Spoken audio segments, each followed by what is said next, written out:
Assalamualaikum warahmatullahi wabarakatuh. Selamat pagi anak-anak. Bertemu lagi di kelas pada pagi hari ini, yaitu kelas biologi. Apa kabar? Ibu harap kalian sehat-sehat semua ya, sehat jasmani maupun rohani. Oke anak-anak, sebelum memulai pembelajaran pada pagi hari ini, alangkah baiknya kita berdoa bersama-sama terlebih dahulu dengan keyakinan masing-masing, dengan harapan agar ilmu yang akan kita pelajari pada pagi hari ini bermanfaat dan barokah. Amin. Berdoa dimulai. Berdoa selesai. Baiklah anak-anak, pertemuan sebelumnya kita sudah membahas tentang klasifikasi fungi atau jamur. Nah, pada pertemuan kali ini kita akan membahas tentang lichen atau yang biasa dikenal dengan lumut kera. Nah, poin-poin yang akan kita bahas pada pertemuan kali ini yaitu tentang pengertian lichen, struktur, reproduksi, macam-macam, dan peranan lichen.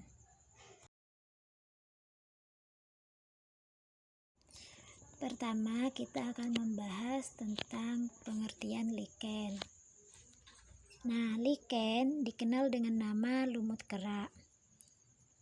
Mengapa lichen disebut juga dengan lumut kera? Karena bentuk lichen itu menyerupai kera. Lichen merupakan simbiosis antara alga dengan fungi tertentu. Alga yang terlibat berasal dari golongan Cyanophyta atau Chlorophyta, sedangkan funginya berasal dari golongan Ascomycota dan Basidiomycota. Fungi pada lichen berperan dalam mengokohkan tubuhnya dan menghisap air atau unsur hara, sedangkan alga berperan dalam proses fotosintesis. Lichen hidup sebagai epifit atau menempel pada batang pohon, pada tanah, dan juga bisa menempel pada bebatuan dan mampu hidup pada tempat yang tidak mungkin dijadikan sebagai habitat bagi organisme lainnya, seperti bebatuan. Lichen memiliki kemampuan melepaskan zat kimia yang dapat melapukkan batu sehingga nantinya akan terbentuk tanah. Oleh sebab itulah lichen berperan sebagai tumbuhan perintis atau mengawali tumbuh-tumbuhan yang lainnya yang mampu hidup di bebatuan. Selanjutnya kita akan mempelajari tentang struktur lichen. Struktur lichen terdiri atas sekelompok alga hijau biru atau cyanobacteria dan jalinan hifa jamur atau Ascomycota yang dapat menyimpan air dan mempertahankan kelembapan. Pada permukaan atas dan bawah merupakan lapisan pelindung hifa jamur yang terbungkus rapat, dan tepat di bawah permukaan atas adalah alga yang terjalin dalam jaring hifa. Pada bagian tengah lichen umumnya terdiri atas hifa jamur yang terjalin agak longgar. Bisa dilihat pada gambar di atas. Jalinan hifa yang ada di lapisan bawah dilengkapi dengan rizoid untuk melekatkan diri pada tempat tumbuhnya. Dan jalinan hifa yang ada di lapisan atas berguna untuk melindungi alga dari intensitas cahaya yang berlebihan.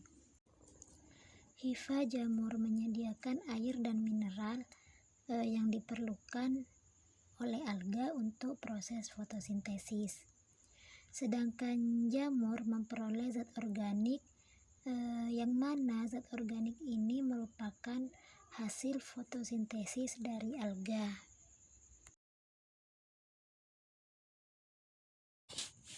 Pembahasan yang ketiga yaitu tentang reproduksi lichen. Lichen dapat melakukan reproduksi secara seksual dan aseksual.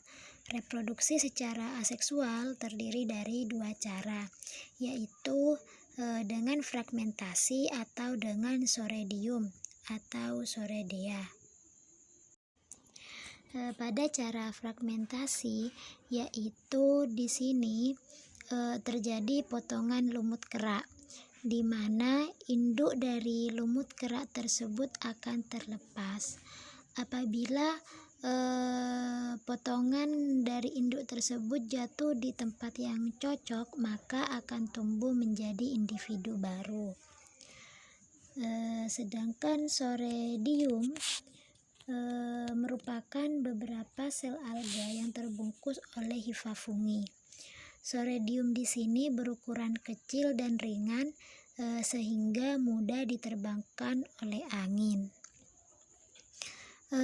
Soredium berwarna putih seperti tepung. Apabila soredium ini jatuh pada tempat yang cocok, maka akan tumbuh menjadi lichen baru.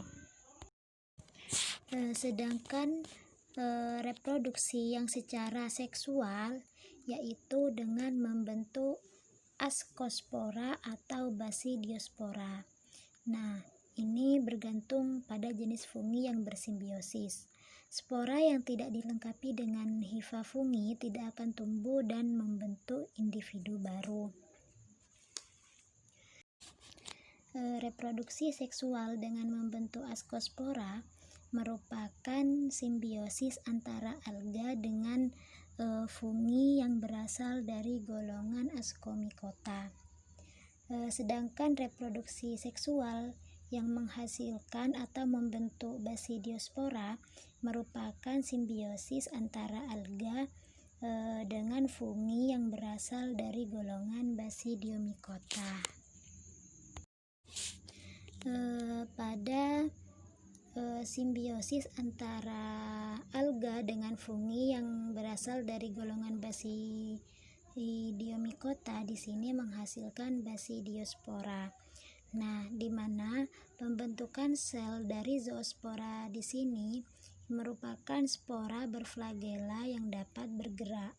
Setelah itu mengalami gametes atau gametogenesis, yang mana sel haploid menyatu dengan sel haploid lainnya selama pembuahan, dan ini terjadi di dalam organisme yang bereproduksi seksual. Sudah dijelaskan sebelumnya, jika alga bersimbiosis dengan fungi yang berasal dari golongan Basidiomycota, maka nantinya akan membentuk basidiospora.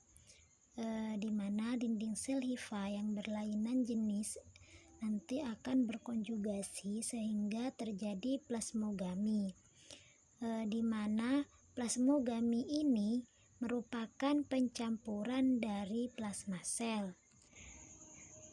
Nantinya plasmogami akan menghasilkan satu buah sel yang dikaryotik atau berinti dua dan bersifat haploid.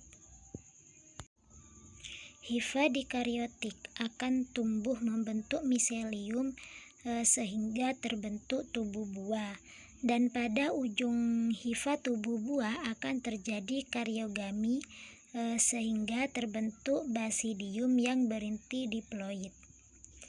Inti tersebut kemudian membelah secara meiosis sehingga dihasilkan 4 buah sel haploid. Dari setiap inti sel haploid akan masuk ke dalam tonjolan yang dibentuk basidium dan dihasilkan basidiospora. Dan nantinya basidiospora yang jatuh ke tempat yang sesuai maka akan tumbuh berkembang menjadi hifa baru yang haploid atau akan menghasilkan individu baru. Selanjutnya kita akan membahas tentang macam-macam lichen. Nah, di sini lichen dibagi menjadi dua, yaitu lichen berdasarkan tipe tubuhnya dan lichen yang sering dijumpai di alam. Lichen berdasarkan tipe tubuhnya atau bentuk talusnya dibagi menjadi 3, yaitu ada krustos, ada folios, dan juga ada frutikos. Yang pertama yaitu krustos. Lichen atau lumut kerak jenis ini memiliki talus yang berukuran kecil, datar, tipis, dan selalu melekat di permukaan batu, kulit pohon, ataupun melekat di tanah. Lumut jenis ini susah untuk dicabut tanpa merusak bagian substratnya. Yang kedua yaitu folios. Lichen folios memiliki struktur seperti daun yang bentuknya tersusun oleh lobus-lobus dan relatif lebih longgar yang melekat pada bagian substratnya. Bentuk talus folios ini datar dan sedikit lebar. Terdapat banyak lekukan seperti daun yang mengkerut. Bagian permukaan atas dan permukaan bawah folios tampak berbeda.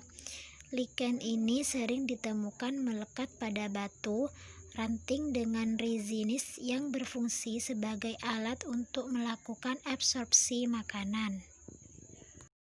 Yang ketiga yaitu frutikos. Frutikos memiliki bentuk talus berupa semak dengan memiliki banyak cabang yang bentuknya seperti pita. Talus frutikos tumbuh tegak atau menggantung pada batu, dedaunan, atau menggantung pada cabang pohon. Selanjutnya yaitu lichen yang sering dijumpai di alam. Nah, di sini terdiri dari 5 macam, yaitu ada usnea, parmelia, peltigera, cladonia, dan lobaria. Usnea lebih dikenal dengan sebutan lumut kerak jenggot. Memiliki bentuk tubuh talus berupa frutikos, berwarna putih kehijauan, berambut kasar, dan hidup epifit di pohon-pohon kering. Usnea di sini dapat dimanfaatkan sebagai bahan jamu atau obat. Selanjutnya adalah parmelia. Parmelia di sini memiliki bentuk talus folios, berwarna abu-abu atau putih kehijauan, dan memiliki rizin di bagian bawahnya sebagai alat pelekat pada substratnya. Yang ketiga yaitu peltigera. Peltigera memiliki talus berbentuk folios. Bagian permukaan atasnya berwarna kebiruan dan pada bagian permukaan bawahnya dipenuhi dengan rizoid yang berwarna putih. Kemudian cladonia. Cladonia merupakan makanan utama rusa kutub, memiliki talus berbentuk frutios dan berwarna putih kehijauan. Yang terakhir adalah lobaria. Lobaria memiliki talus berbentuk folios yang lebar dan panjang berwarna hijau tua kebiruan atau hijau kekuningan. Talus pada lobaria serupa dengan talus pada peltigera. Yang terakhir yaitu peranan lichen.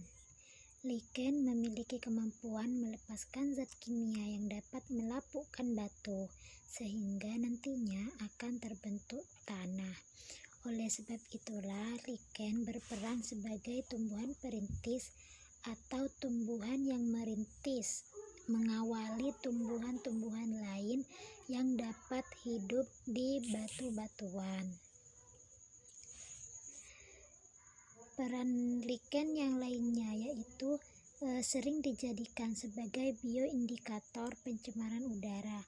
Hal ini terjadi karena lichen sensitif terhadap adanya pencemaran udara dan mudah menyerap sulfur dioksida yang bersifat racun.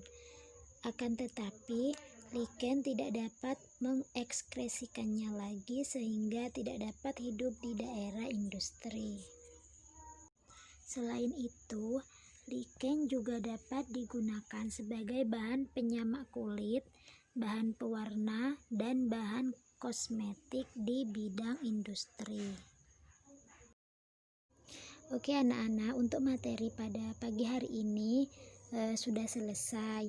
Jika dari kalian masih ada yang belum paham atau ada yang ingin ditanyakan, silahkan ditanyakan di grup WA, kita diskusi bersama. Untuk tugas nanti akan Ibu kirim di grup WA. Sebelum mengakhiri pertemuan pada pagi hari ini, marilah kita berdoa bersama-sama menurut keyakinan masing-masing. Berdoa dimulai. Berdoa selesai. Baiklah, mungkin hanya itu yang dapat Ibu sampaikan. Ibu akhiri. Wassalamualaikum warahmatullahi wabarakatuh.